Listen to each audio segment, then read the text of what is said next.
पुढची बातमी डॉक्टर तरुणीच्या चारित्र्यावर महिला आयोगाच्या अध्यक्षांनी एक प्रकारे सवाल उपस्थित केले होते।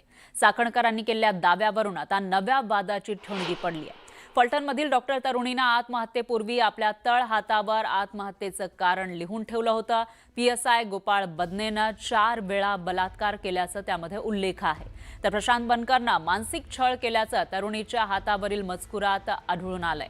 चाकणकरांनी मृत महिला डॉक्टरचं चारित्र्य हरण केल्याचा आरोप होतोय।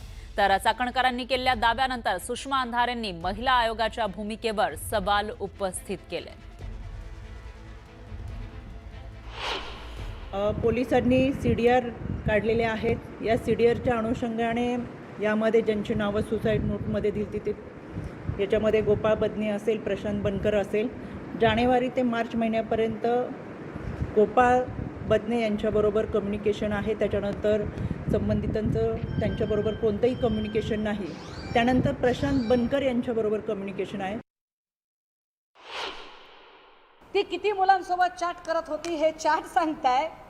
1 मिनिटासाठी असं गृहीत धरू, बरं 1 मिनिटासाठी असं गृहीत धरू की एखाद्या मुलीने 2 मुलांसोबत चॅट केले, मग तुम्हाला अधिकार मिळतो मारायचा?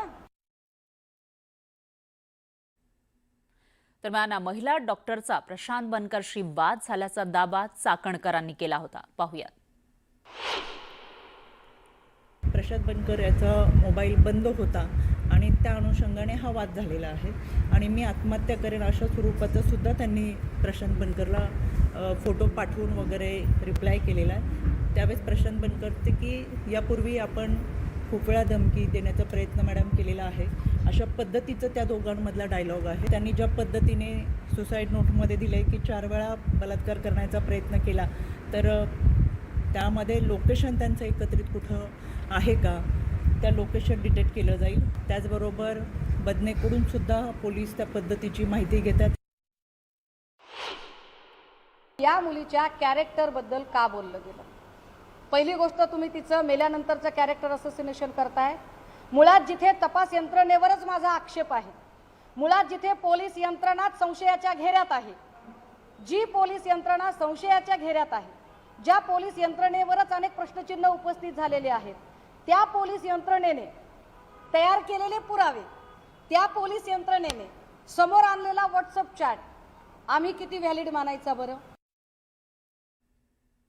दरम्यान रुपाली चाकणकर यांच्या राजीनाम्याची नागरिकांकडून मागणी सुरू आहे। चाकणकरांच्या राजीनाम्याची ही मागणी अजित पवारांपर्यंत पोहोचवणार असं राष्ट्रवादीच्या प्रवक्त्या रुपाली पाटील ठोंबरे यांनी बडे मुद्देमध्ये सांगितलंय। चाकणकरांना वाटतं मी न्यायाधीश आहे असा टोलाही रुपाली पाटील यांनी लगावलाय।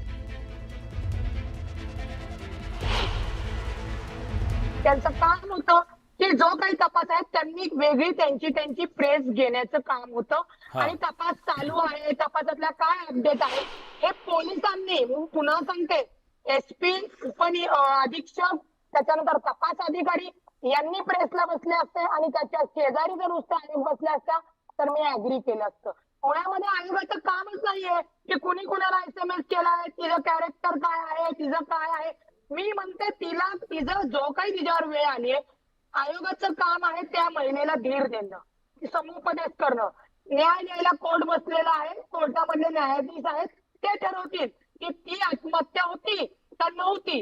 हा अधिकार, मी पुन्हा सांगते, याच कायदेशीर गोष्टी महिला राज्य आयोगाला समजलेल्या नाहीत आणि त्याच्यामुळे या सगळा संताप होतोय। आता ही जी राजीनाम्याची मागणी आहे ही निश्चित माननीय अजितदादांपर्यंत हे सगळे पोहोचवतील। मीही तुमच्या माध्यमातून पोहोचवेल, कारण का म्हातारी मेल्याचं दुःख नाही, काय चोकवला जातो